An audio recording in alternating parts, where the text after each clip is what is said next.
Hi friends, இன்றைக்கி என்ன ப்ராடக்ட்னு பார்த்தீங்கன்னா ப்ரீமியம் குவாலிட்டி 4-வே லைக்ரா ட்ராக் பேண்ட்டுங்க. இதில் சைஸஸ் பார்த்தீங்கன்னா எம்எல் எக்ஸ்எல் XXL 4 சைஸ் அவைலபிளுங்க. எலாஸ்டினோட பர்சன்டேஜ் பார்த்தீங்கன்னா உங்களுக்கு 8% இருக்கும். இதில் கலர்ஸ் பார்த்தீங்கன்னா ஒரு 4 கலர் அவைலபிளுங்க. பிளாக்கு, நேவி, கிரே, க்ரீனுங்க. இதில் வந்து லோகோ பார்த்தீங்கன்னா ஒன்றுக்கு ஒரு லோகோ வரும். 4க்குமே 4 டிஃப்ரெண்ட் லோகோ வருங்க. கலர்ஸ் எல்லாமே டிஃப்ரெண்ட்டாக இருக்கும்.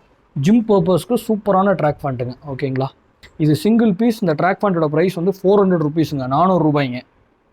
ஓகேங்களா, சிங்கிள் பீஸ் எடுத்திங்கன்னா 400 ரூபா, 3 பீஸ் எடுத்திங்கன்னா 1100 ப்ளஸ் ஃப்ரீ ஷிப்பிங்க. 3 பீஸ் எடுத்திங்கன்னா 1100 ப்ளஸ் ஃப்ரீ ஷிப்பிங்க. ஓகேங்களா, இதில் கலர்ஸ் பார்த்துலாங்க. டோட்டலாக 4 கலர் அவைலபிளுங்க. ஃபேப்ரிக்கை பொறுத்தளவுக்கு டபுள் சைட் ஜிப்பு வரும். இது பிளாக் கலரோட லோகோ, இது க்ரீனுங்க. ஒரு சைடு ரிஃப்ளெக்டார் வருங்க. இது வந்து லெதர் பேட்சுங்க. ஓகேங்களா, இது வந்து லெதர் பேட்ச். எல்லாமே ஹீட் ட்ரான்ஸ்ஃபர் பண்ணி தான் ஒட்டியிருக்காங்க. பட் ஃபேப்ரிக் வந்து உங்களுக்கு ஃபேப்ரிக் ஃபீல் வந்து நல்லா இருக்குங்க. ஃபேப்ரிக்கோட எலாஸ்டின் வந்து நல்லாயிருக்கும். குவாலிட்டி சூப்பராக இருக்குங்க. உள்ளே வந்து இன்சைட் ரோப் வந்துருங்க. ஓகேங்களா, இன்சைட் ரோப்பில் வந்து எண்டிங்கில் வந்து பிளாஸ்டிக் டிப்பிங் வந்துருங்க. நம்மகிட்ட 4-வே லைக்ராவில் வந்து டோட்டலாக 2 ப்ராடக்ட் அவைலபிளுங்க. ஒன்று வந்து சிங்கிள் பீஸ் 250 ருபீஸு, ஒன்று வந்து 400 ருபீஸுங்க. ஓகேங்களா, தேவைப்படுறவங்க ஆர்டர் பண்ணிக்கங்க. நன்றிங்க. மீண்டும் ஒரு நல்ல ப்ராடக்ட்டில் பார்க்கலாம். தேங்க்யூ ஆளுங்க.